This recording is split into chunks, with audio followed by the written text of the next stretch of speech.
It's Kevin Keatsman Uncanceled on 95.7 FM, KCMO Talk Radio. Good morning, Kansas City. Welcome to Uncanceled on KCMO Talk Radio 95.7 FM. I'm Kevin Keatsman in for one sunny hour today until the Vince Show comes your way at 11 o'clock. We've got a lot to pack into 1 hour today as the week is starting off after a big weekend of more news and information and some wild sports. Lots of good stuff today we're going to get into. There are hundreds more agents now in Minneapolis. They're beefing this up. Law and order matters. That's a big story we'll get into today as well. We also have a report now that the person that was caught December 2nd at Whiteman Air Force Base taking pictures of the stealth bomber and other airplanes at Whiteman here in the Kansas City area has now been charged with a crime. He is an illegal alien that was allowed in during the Biden administration from China. He was driving a minivan with Massachusetts plates on it and was arrested was cited December 2nd and told to go away. Came back December 3rd, did it again. He's now been charged. We'll maybe get into that a little bit more as well, because some of the property right there adjacent to Whiteman has been purchased by Chinese interests. This is and Mark Alford's posted some commentary on his social media today. So really a big local story of a broader problem in America that we've all looked at from a macro perspective and just said, yeah, this is everywhere. Well, it is everywhere. If we've got Chinese nationals illegally in the country, allowed to stay because Joe Biden was president, taking pictures of our stealth bomber and doing what with them, we don't know. That seems like something we should be checking out. I don't know why ICE can't just send him home right now. Maybe that's what he wants. Maybe prosecution, incarceration is the way to go on this one. But we start today with one of those things where we get the crossover between people in sports and things going on in the news. And this occurred over the last few days in the NBA. I know Pete mentioned this earlier today on Monday in the morning, that Steve Kerr, the coach of the Golden State Warriors, and Doc Rivers, the coach of the Milwaukee Bucks, each commented on the death of Renee Good. And they didn't do very well commenting on it.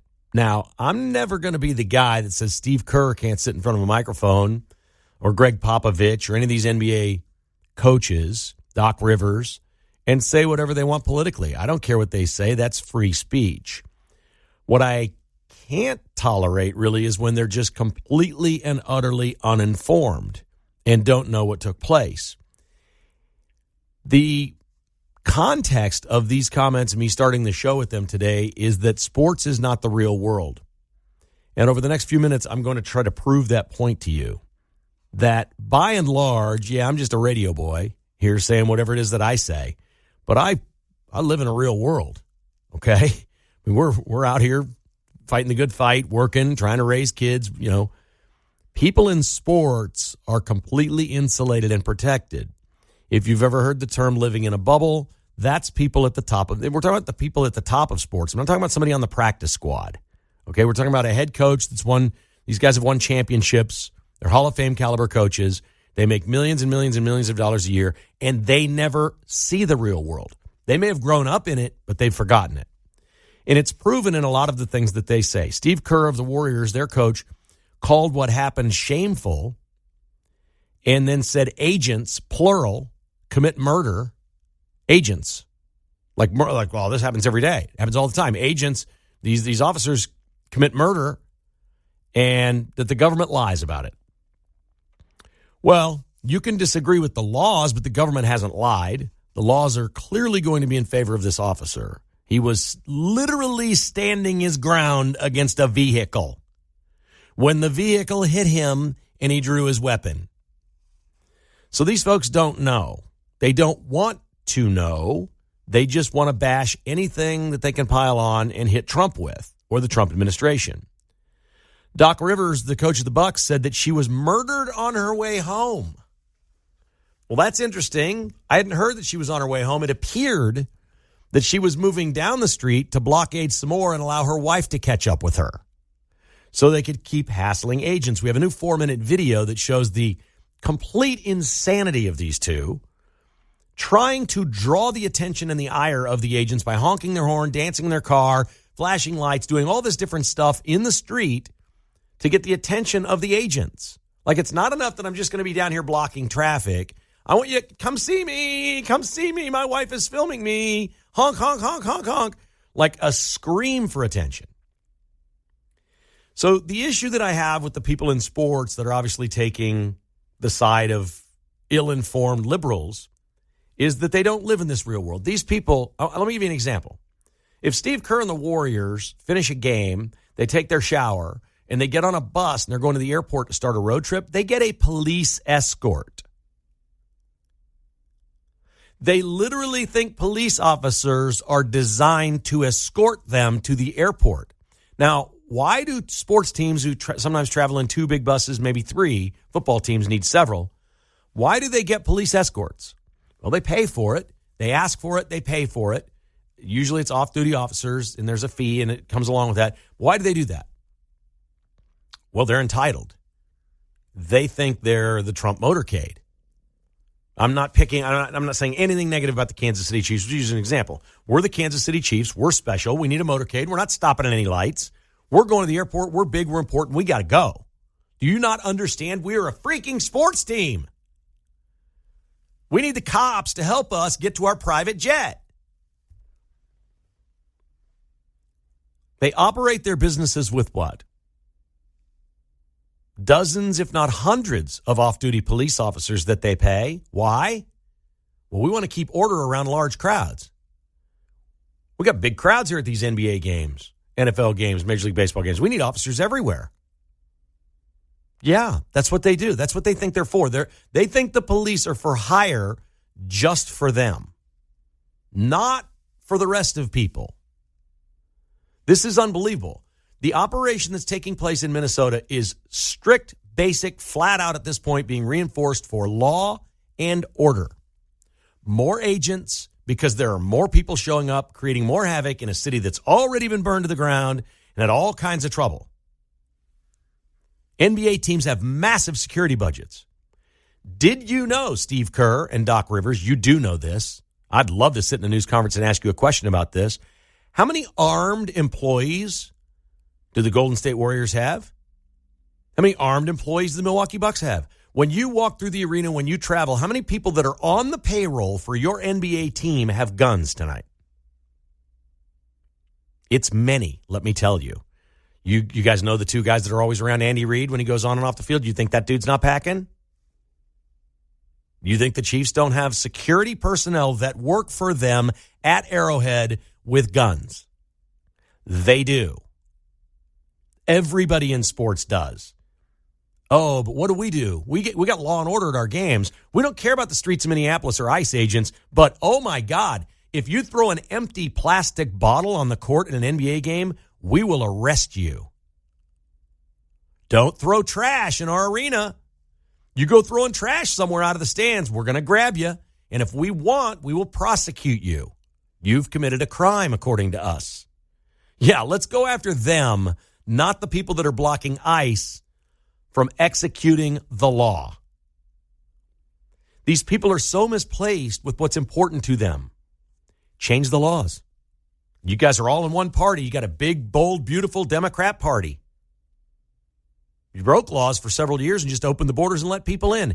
Change the laws to where police can't do this, to where they can't enforce the immigration laws. All you got to do is change immigration law. Go to D.C., elect whoever you want, win Congress, win the White House, win the Senate, and pass laws that say America is now, pass a constitutional amendment that we're an open border country. Anybody can come and go as they see fit. That's going to save us a lot of money. We don't need security at the airports. We don't need to check people. We don't need to check any IDs at the border. We don't need to run background checks. We don't need to ask, oh, no, if you want to go get a job, we're going to ask you on there, have you committed a felony? You're an American citizen. But anybody that just wants to come over and come on in, we're not going to ask you those things. Just people that, want to go to work at Oracle or something. We'll ask you if you've committed a felony. But not people coming in. None of what they stand for or stand behind makes any sense. It's all just stupid, empty words from people in sports that live in a bubble, that do not live in the real world anymore. I'm going to play an example, and this cuts to journalism. This is a short clip. This one bothered me a little bit over the weekend. It bothered a lot of people in sports media. I would never do this, but this is kind of where we are. The Jacksonville Jaguars, this is what I mean when you're living in a bubble. Liam Cohen is the head coach of the Jacksonville Jaguars. They had a great year this year. Okay? They were favored to beat Buffalo playing at home. They lost. And after the loss, a reporter for the Jacksonville Free Press, where the Jacksonville Jaguars are, decided she really wanted to console the head coach who's standing at the podium after his season has ended. They've just fallen apart. Like, if you do this 2 or 3 years in a row, you're fired, okay? It's a fireable offense to lose that home game in the playoffs, but it was the first time he'd lost one at home in the playoffs, so this is the treatment he got from the media. How you doing today? Lynn Jones, Jacksonville Free Press News. I just want to tell you congratulations on your success, young man. Thank you. You hold your head up, all right? You guys have had a most magnificent season. Thank you. And you did a great job out there today. Appreciate so you it. just hold your head up, okay? Thank and you, ladies ma'am. and gentlemen, Duval, you the one, all Thank right? you, ma'am. keep it going. We got another season, okay? I appreciate Take it. care and much continued success to you and the entire team. Thank you, ma'am. Okay, he was very gracious. It looked awkward as all get out to me. I don't think he felt all that comfortable with it. And the other reporters in the room didn't like it. So this doesn't happen every day. But it goes to the higher point that it is not the real world. You can lose a playoff game, and a reporter is consoling you, telling you to be proud or whatever. That's not the reporter's job. The reporter's job is to ask a question. And she could have. She could have said, man, this was an amazing, transformational year for this organization. It did not work out well today. Things happened in this game that you didn't win it. But can you just kind of assess where you feel like you are for the future, and is there something bigger down the road? Just ask the question and let the coach talk about that. So, no. People who ride around in cars with their own security and buses with their team that have police escorts don't look at officers the same way the rest of us do. They think they're above it. They're pretty sure if they get pulled over, no officer's ever going to write them a ticket. Oh, my God, it's Andy Reid. Oh, that's okay. Hey, Andy, try to slow down a little bit. I'm not going to give you a ticket today. But slow down a little bit. Probably has happened, to be honest. Why wouldn't they think that we don't need to enforce immigration laws? Steve Kerr and Doc Rivers have lost touch with reality. That's the problem. They have every right to say what they want to say. I support that fully. And the more these people talk about this particular story, the worse it's going to get for them. They're wearing pins, Renee Good pins at the Golden Globes last night, which nobody watched, but it's just the whole thing's absurd. The whole thing is just absolutely absurd. 913-408-7957, the number to call. 913-408-7957. If you'd like to join the conversation, this is Uncanceled on KCMO Talk Radio. Come on out and say hi to the KCMO Talk Radio gang Wednesday, 5 o'clock.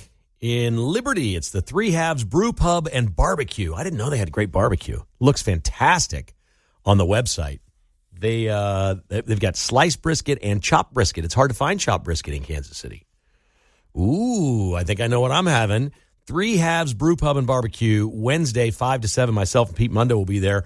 We're going to do a little in-person show.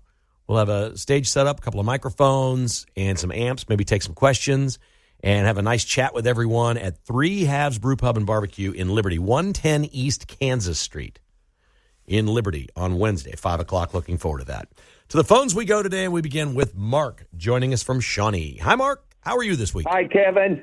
It's a great show. Got me fired up just thinking about all the roads you ran down. But, I just stop and think. I watch police taking radar out here in front of my house. I say, you can park in my driveway if you want to. Imagine if I decided, hey, I'm going to park in front of their car. And screw you, you're not taking radar going down this street, because I kind of like to see people fly through that stop sign. What would happen to me when I think about this garbage that we have here? We have tax dollars in Minnesota. Let's just go right to the root of the problem. We got tax dollars in Minnesota being stolen for health care, for child care. And you got Elon Omar, worth what, $30 million? Where did she get that money? I guarantee you she should be in jail and booted from our country. But this blue state, we got Minnesota, and lots of them, they can allow you to come in and say, hey, I can vouch for these 8 people when they vote because I know them. You got to trust me. They're stealing our tax dollars. They're stealing votes. And I just think about the elite. Your point's great. What do? They kick dirt off the porches to all the little vultures down here, and they run around selling gold. Like, we got this, and we sit around and watch and critique them, and they're fools. They end up getting shot, and then they try to tell us that, hey, that was bad. They shouldn't have shot that person. I don't know. This world we live in is just hard to digest. Mark, you know what part of this is it's people who think we don't need these laws and law enforcement because they don't apply to me. In the case of sports coaches, a lot of times they're like, I'm more important than this. Like, you're not going to arrest me because I'm so-and-so, I'm somebody.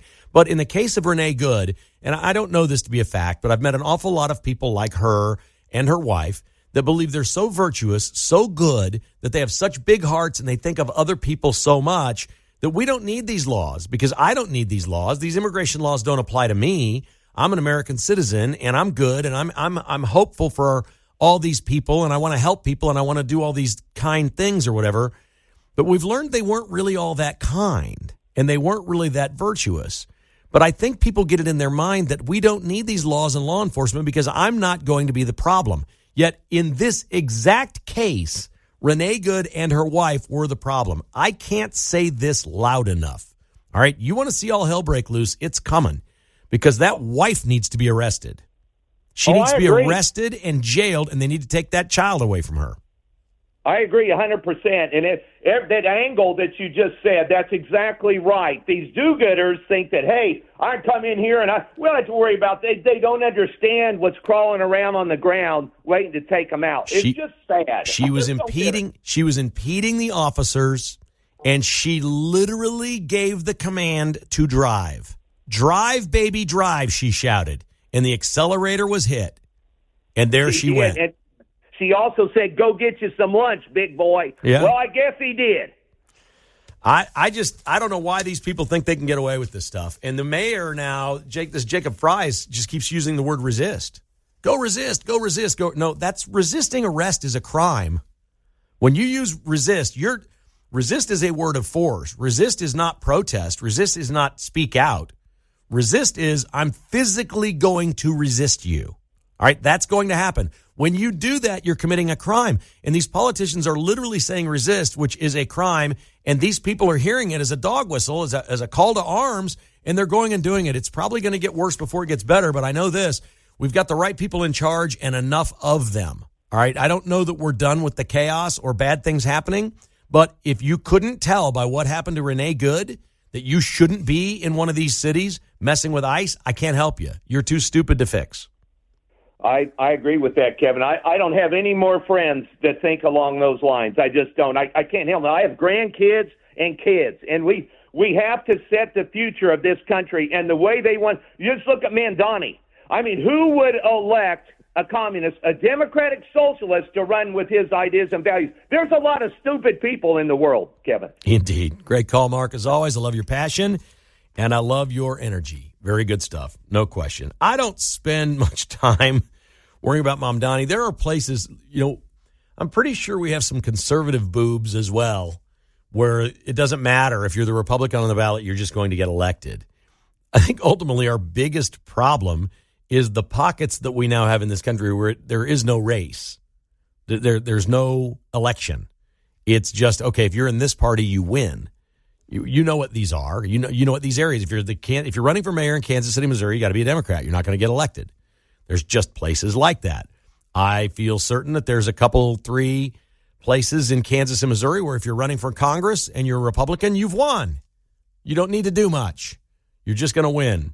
I'm not sure that's really great for our democracy, and I think those are the people that are most emboldened to go out and feed this red meat to their bases and create chaos and make people think that there's some sort of a 50-50 split in this country. It is not. This is still a center-right country. They know this on the left. It's the only reason they do the things that they do, because they have no chance of winning if they don't do these things. Uncanceled continues right after the news. This is KCMO Talk Radio.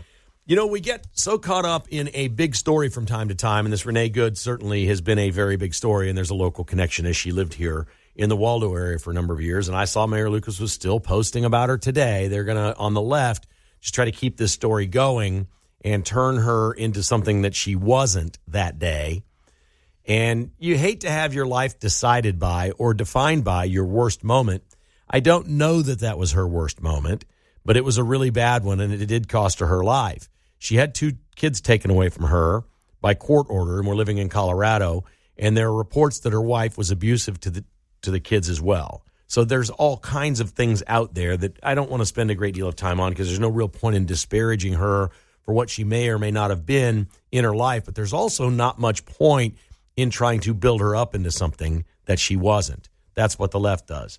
I don't really care. I just know she made a terrible mistake and it cost her her life. But there's so much attention on this story now and so many people are talking about it. I think we're missing something that's happening that, God willing, we live long enough, we will look back on in a couple of decades and go, holy smokes, were we living in a really historical time. And it all stems from the action in Venezuela in extracting Maduro. There's been a domino effect that is palpable. We know that China and Russia didn't like any of this. Iran looks like it's going to fall, and it's not going to take much to topple it. The supreme leader in the regime that's been there for 16 years or whatever it's been, since there was an uprising in 2009, Obama didn't do anything about it to help the people that wanted freedom and democracy, and the religious supreme leader has run the thing like a tyrant ever since then. But it looks like the Iranian people have had enough, and they're putting up posters of Trump. They know what happened in Venezuela. They want it to happen in Iran. The majority of the people do. It is a sad reality for media in America on the left. They don't want to report this, that Venezuelans are thrilled with what's going on. They couldn't be happier. Marco Rubio has made it his life's mission, apparently, since he was 12 years old and promised his grandpa that someday Cuba would be free like America. And his grandpa and his family members that were born in Cuba and came to America, Rubio was born here, would be able to go back to Cuba. That's in play. We're cutting off all the oil and all the money to Cuba at this point. I don't know how long they last before they fall. And these are easy dominoes to topple. This just isn't that hard. Greenland is strategic for Trump. I'm absolutely convinced something's going to happen with Greenland, and we are going to have military installations or bases there, rights to rare earth minerals, things like that, even if we just have to do a deal with Denmark where we pay them or whatever it may be. The people of Greenland have three distinct choices at this point. They can be affiliated with China, Russia, or the United States. That's pretty much where this is. Donald Trump is not losing that bidding war for Greenland. He's not. Now, you and I may not think about, hey, we want to go to Greenland someday and vacation or, whatever. That doesn't change the part of how strategic this all is. We know, I'm going to tell you something you knew, but you never think about. And if you look up in the sky and you ever see an airplane flying north to south in the Kansas City area, you think, oh, that one's going from maybe Minneapolis to Dallas. Do you know what a lot of those are?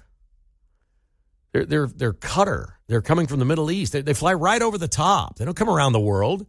They go right over the top. They're coming right up and over Greenland to get here. And that's exactly what Russians and Chinese would do if we ever got caught up in a war and they want to start lobbing nukes at us. They're coming over the top. They're not going to go around the world.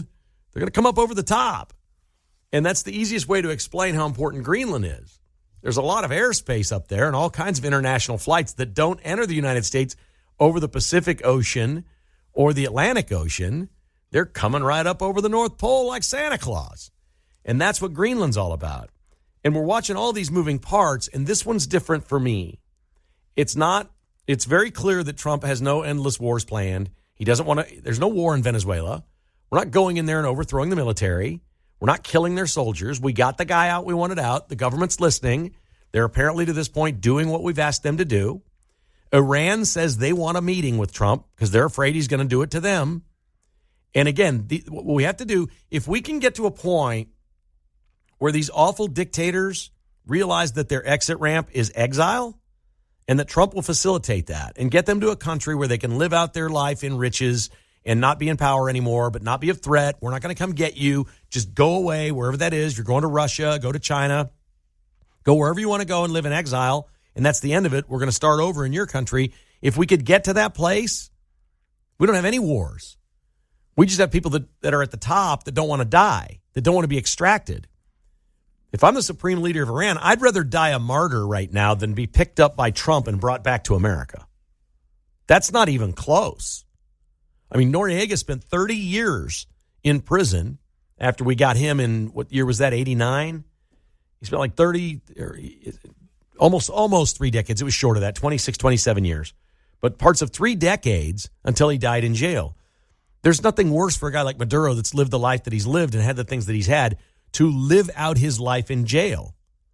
I'm surprised he didn't do something to make them shoot him.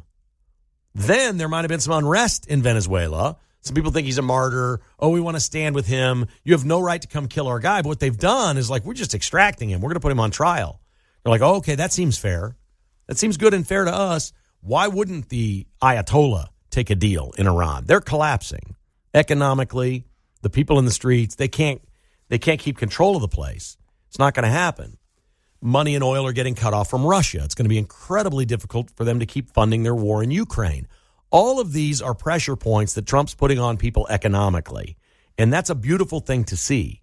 And if that topples a society because now they can't eat and they can't get medicine, it's terrible it happens to those people, but it's happening in these places anyway. It was already really tough in Venezuela. It's miserable in Cuba. People want out of Cuba. They've always wanted out of Cuba. Is it going to be bad over the next few months before it topples or whatever? I never thought Cuba would topple. We got to topple it. The Russians and Soviets before that have been messing around in Cuba since the 50s. All right, this is ridiculous. This is our world now. This is our hemisphere. This isn't going into Afghanistan and occupying a country. That's not what this is. This is we're going to free Cuba. We're going to take the people, or as Marco Rubio calls them, the old senile men running that country. We're going to take them out of power in whatever shape that is, and we'll allow the people of Cuba to dictate their own future. That's fine.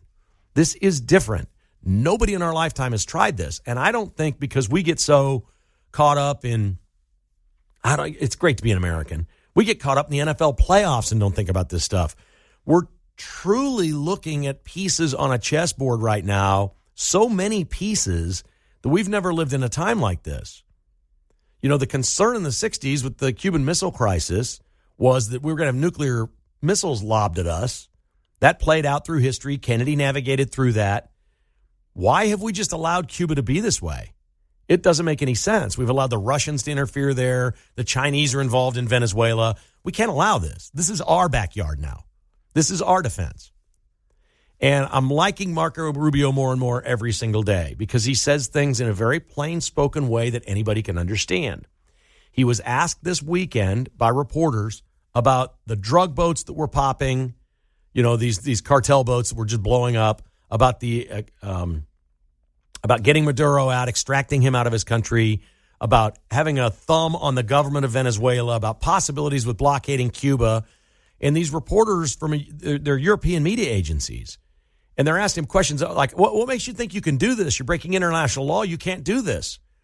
And he goes, I find it very interesting that European countries that want us to protect them and provide them with nuclear warheads and missiles and defense systems do not think we have the right to allow to defend our own country close to home. He said, we're not listening to anybody anywhere else about the Caribbean Sea off the coast of the United States. We're going to do what we want right here, okay? We're going to take care of this. And the Chinese and the Russians are not welcome here anymore. If there was ever a time that you had no threat of Russia doing anything to you, it's right now. Their military can't take Ukraine. They're debilitated in so many ways. The only thing he could do is go crazy and hit the red button and launch nukes. And after what I saw happen in Venezuela, and now we have an account that the White House reposted. I don't know if you guys heard this over the weekend or not. Of the guard who was there when they extracted Maduro, we apparently have all kinds of weapons that we don't know about. And I like that. I'm for open records acts, but I really don't need to know everything our government has. I'm okay sleeping well at night. That they went in, and this is what the guard said. We were on guard. Suddenly our radar system shut down without explanation. The next thing we saw were drones, lots of drones, flying over our positions. We didn't know how to react to that. They were technologically very advanced. They didn't look like anything we'd fought against before. Talking about 20 U.S. soldiers deploying in 8 helicopters over this base. 20 men or women.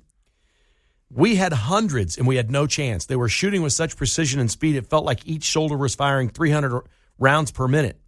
The witness describes the U.S. deploying some sort of sonic weapon against the Venezuelan forces.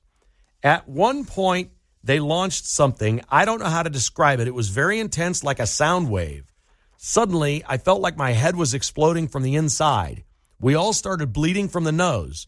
Some were vomiting blood. We fell to the ground. We were unable to move. We couldn't even stand up after that sonic weapon or whatever it was put upon us. Those 20 men without a single casualty killed hundreds of us. We had no way to compete with their technology. I swear I've never seen anything like it. So do you think Russia thinks that even if they lobbed some sort of nuke at us because we're closing down any operations they have in Cuba or Venezuela or the Caribbean or whatever, or the Ukraine war, what makes anybody think they're going to get here? I mean, I sleep pretty well at night thinking if something gets launched from Russia, we're shooting it down in the sky. It's not getting here. Accidents can happen. Things can get through. I'm guessing we have technology that nobody knows about and nobody talks about because we seem to have it every time.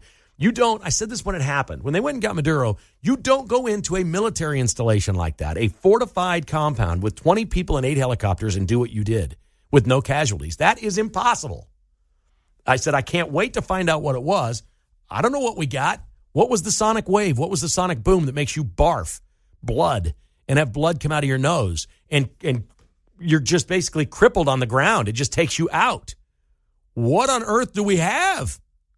It's like those dog whistles, but for humans. Yes, like a shock collar. Yeah. It's just stunning. And I love it. And I love that operation, that procedure that we did in Venezuela. And I think we're going to look back in several years and go, oh, my goodness, those Trump years were truly historic. Let's reset the map. Let's get more freedom and democracy near America in our backyard. Let's keep China and Russia and Iran out of this mess. And let's take care of our own business. I don't care about occupying Afghanistan or Iraq or any of those places. I really don't care. This feels different. Cuba's close. Venezuela's in the neighborhood. Yeah, this feels total. Greenland? Yeah, it just feels different. This isn't the same old that we've been doing for 75 years. It's time to move on and do something smarter, and I feel like we're going to look back and say this is history. All right, we'll check in with Mark. We had a great weekend of sports and some cool things going on, and maybe sprinkle in a phone call or two next as Uncanceled continues on KCMO. All right, welcome back. Great to have you with us on this start of a new week. The Vince Show is coming right up in just a few minutes. Mark Van Sickle is beaming as his Seattle Seahawks are now entering the fray in the NFL playoffs this weekend with their home game. Did you see what the team is doing to its fans this week? The Seahawks? Yeah. I did not. What are they they have doing? sent warnings to all their season ticket holders to not sell their tickets to this game. If they do, they may not qualify for tickets next year. I don't disagree with that sentiment. I hate it. Really? Yeah. See, I like their home field advantage. I do too. And I think they should be saying publicly, please don't sell your tickets.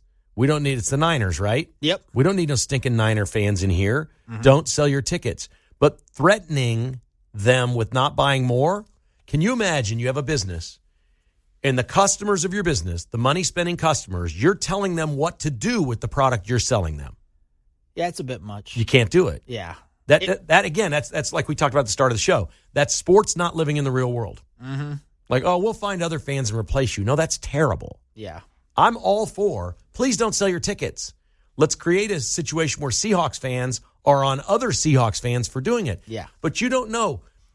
This credit card story that's out there, 10% interest on a credit card. How many Seahawks fans do you think borrowed all the money to pay for their tickets, put it on a credit card, and haven't paid down a nickel of the principal yet? Yeah. A bunch. Yeah. Right? Mm-hmm. They might be able to sell this Sunday's tickets and pay for the whole season, That's true. which would be fiscally responsible. So I think I just thought the Seahawks overstepped on that one. It would be like the Broncos coming to Arrowhead in the playoffs or the Raiders or somebody like that. And I'd be the first guy right here on radio. Chiefs fans, don't sell your tickets. But the Chiefs shouldn't say that. No, the Chiefs should not. They should not threaten you with not coming back. We're going to take your season tickets away if you do this. No, that to me, that was just it was quite a bit too far for me on that one. Did you have a favorite game over the weekend? I very clearly had a favorite moment. I liked the Bears. Yeah, me come too. back. Yeah. Down 21-3 at the half. Yeah, that Caleb Williams 4th and 8 completion was just so good. These things did not disappoint. We have San Francisco at Seattle, Buffalo at Denver. We have Houston or Pittsburgh at New England, and we have the Rams at the Bears coming up this weekend. And I don't like the playoffs without the Chiefs either, but the NFL did not disappoint me this weekend. Yeah, all great games. They got quite a product. FanDuel tonight. Go to FanDuel.com/local if you want to get the big boost tonight for the Houston-Pittsburgh game. I think we're all on the same thought here. Houston's defense is so good, Pittsburgh won't score tonight, right? I think so. What is it, a 3-point spread? That's not enough. I don't think it is. How many points would you think the Steelers are scoring in this game tonight? Well, DK Metcalf is back, which maybe they'll have a little bit there, but the Texans' defense is so good. Very good. I just think Gainwell will get his 25 yards so I can win my parlay, and then maybe they'll get one touchdown. I'll set the Steelers over-under just themselves at 10.5. Would you take the over or the under? I would go under. I would too. Mm-hmm. Just they're not going to be able to score tonight, so that's it. Did you see the comments Bill Self after they lost to West Virginia this weekend? Yeah. He said of the league, it's a bitch. Okay, that's a direct quote to Bill Self. He's right. The top 4 schools in the Big 12 right now are 62-2. Their only losses are the top 5 teams by 2 points. And those teams are ranked 1, 3, 6, and 9, I think, in the country. So this league is very hard. But then he said something that had to really hurt. He said, we don't have pros coming off the bench anymore. Yep. How did that, as a Kansas fan, how did that make you feel? I thought it was honest, and I like honesty, so I was fine with it. Essentially what he's saying is our 5th, 6th, and 7th best players on this team are now the 1st or 2nd best player on another team where they're paying them. And we can't get them to come here because they don't want to sit the bench and play just a few minutes. Times are changing, man. College athletics, times are changing. That's going to do it for this episode of Uncanceled. Always great to have you with us every day. Don't forget, Rehab's Brew Pub and Barbecue on Wednesday, 5 o'clock in Liberty. We'll see you there.